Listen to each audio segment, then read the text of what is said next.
Hi boys and girls, my name is Judith Thompson, and just like your teacher, Mrs. Colazo, I'm a teacher too. I was originally born in Jamaica, and then I moved to New York, but now I live in North Carolina with my family.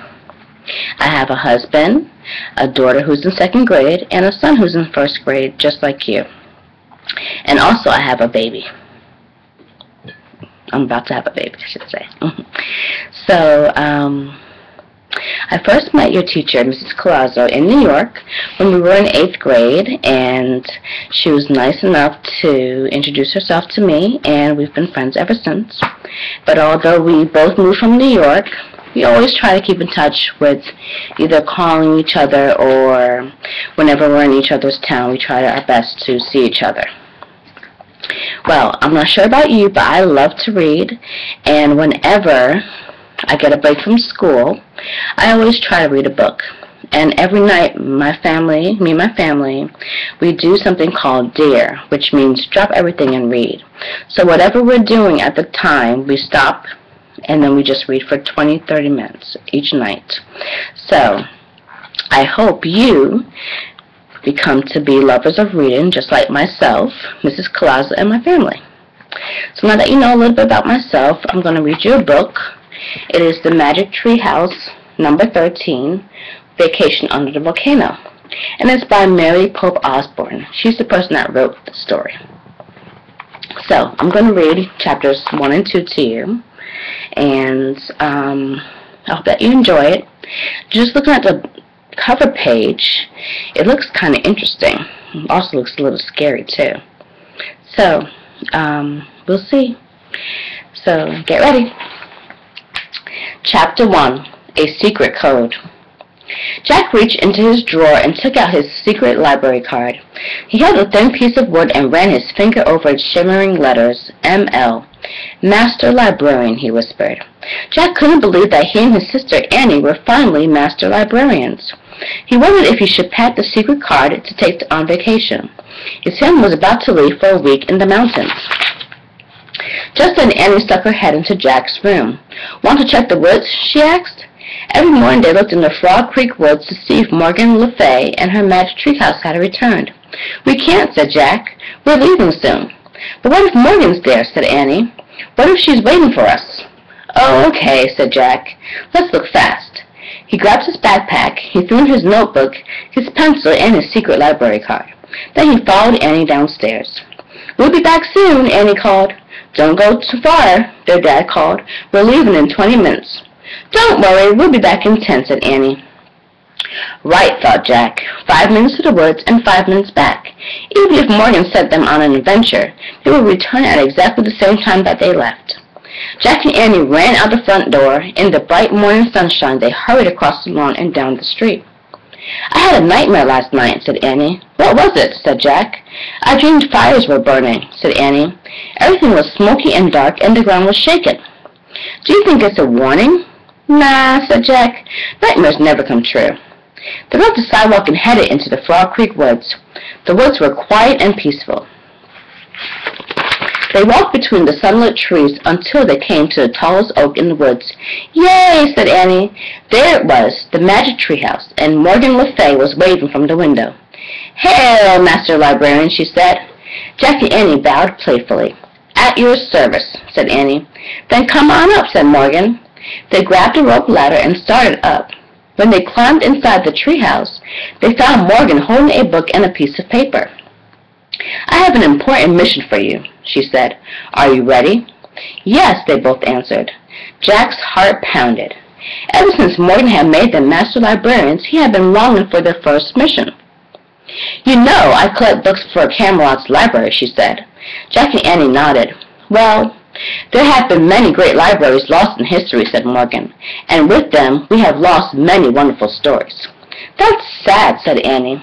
"It is," said Morgan, "but luckily, with the help of the treehouse and you two master librarians, some of those stories can be saved, such as this one."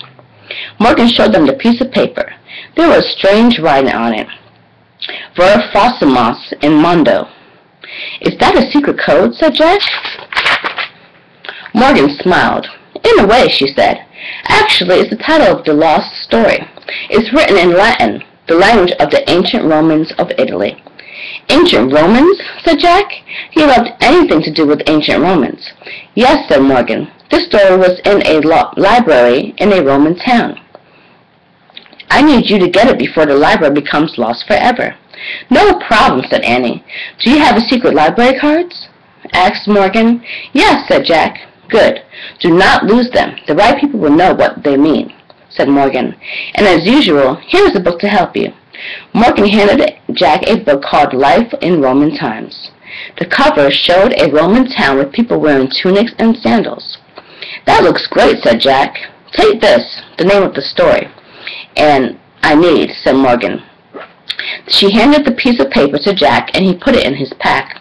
Remember, said Morgan, your research book will guide you. But remember, in your darkest hour, only the ancient story can save you. But first, you must find it. Jack and Annie nodded. Go now, Morgan said softly, and don't forget what I just told you. Thanks, said Jack. He pointed at the cover of the book on Roman times. I wish we could go there, he said. The wind started to blow. I almost forgot. I'm going to help you blend in, Morgan shouted above the wind. What do you mean? Shouted Jack. Before Morgan could answer, the tree house started spinning. It spun faster and faster and faster. Then everything was still. Absolutely still. Oh, cool, whispered Annie. Look at us. Chapter 2. The end is near. Jack opened his eyes. He pushed his glasses into place. Morgan was gone, and so were Jack's jeans, t-shirt, sneakers, and backpack. Instead, he had on a white tunic with a belt, sandals that laced up, and a leather bag. He looked at Annie. She was just the same way. Morgan had made them look just like kids in ancient Roman town. I guess this is what Morgan meant, said Jack when she said she'd help us blend in.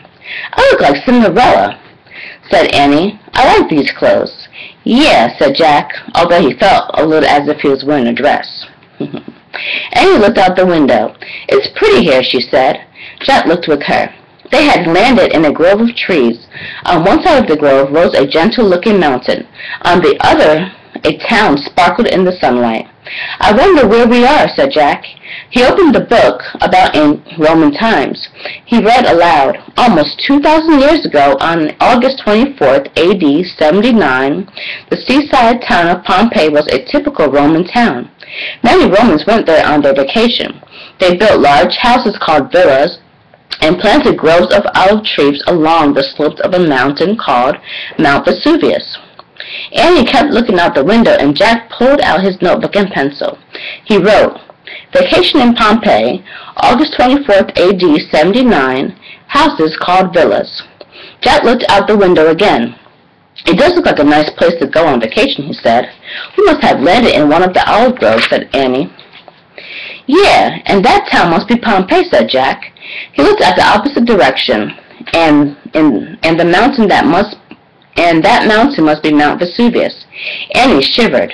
That name sounds scary, she said.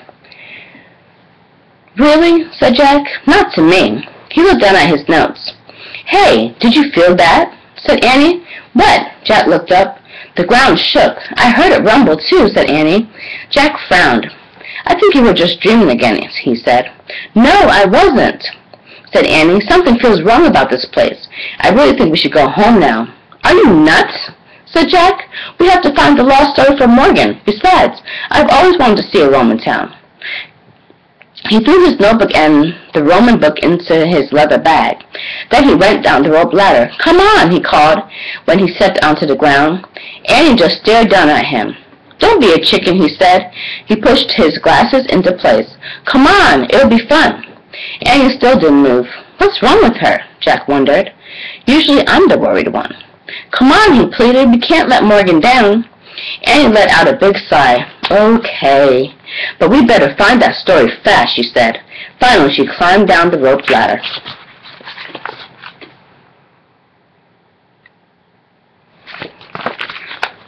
The sun was bright and hot as they took off between the olive trees. With Mount Vesuvius at their backs, they headed for the town of Pompeii. That's weird, said Annie. I don't hear any birds. She was right. The grove was strangely quiet. "Don't worry about it," said Jack. "Maybe they're all at the beach. Come on, let's go over that bridge."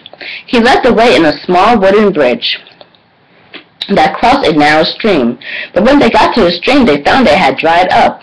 "That's really weird," said Annie. "Don't worry," said Jack. "It just means that there hasn't been much rain." They crossed the bridge and stepped onto a busy street. It was paved with stone. People were buying things in the open shops that lined the street. Some looked rushed and busy, others moved slowly. Kids walked with their parents, groups of teenagers talked and laughed. "They don't seem very different from the people shopping in Frog Creek," Jack thought. "Except for the clothes, of course."